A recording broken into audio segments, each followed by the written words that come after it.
I don't work for the government. Tharoor says he's pleased with India's response to Pahalgam attack. Congress MP Shashi Tharoor on Sunday said while he does not work for the government at the centre but an opposition party, he is pleased about India's measured and calibrated response to the Pahalgam terror attack that claimed 26 lives. Tharoor said a couple of days after the attack, he had written an op-ed on how India must hit hard and hit smart, and he is pleased to say it is what transpired. I don't work for the government, as you know.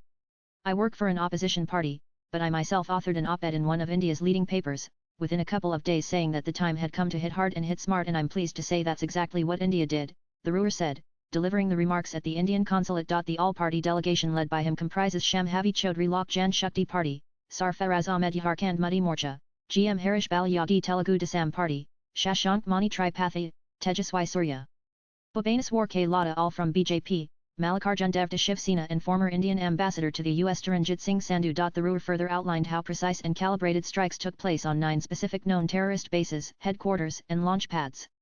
Those included those of the Lashkar-Taiba in Muridka, Jaish-e Mohammed Jem in Bahawalpur, responsible among other things for the murder of Daniel Pearl. He underscored that India sent a clear message that it was not going to take terror lying down. By delivering very precisely, calculated, calibrated strikes on very specific targets, it was also sending a message that this was not meant to be the opening salvo in a protracted war but just an act of retribution, that we were prepared to stop with that act, he said. The Congress MP gave a call for the world to come together to fight unitedly against terrorism and noted his team's visit to the 911 Memorial as their first stop. It was obviously a very moving moment for us, but it was also meant to send a very strong message that we are here in a city which is bearing still the scars of that savage terrorist attack in the wake of yet another terrorist attack in our own country, he said.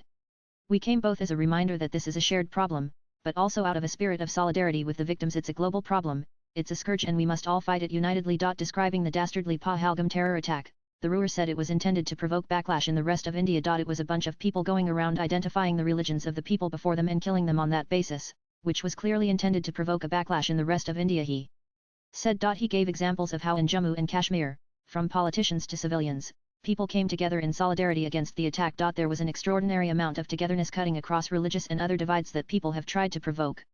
The message is very clear that there was a malign intent. India, sadly, had no reason to doubt where it came from, he added. He also mentioned how a group called the Resistance Front TRF had claimed credit for the attack within hours.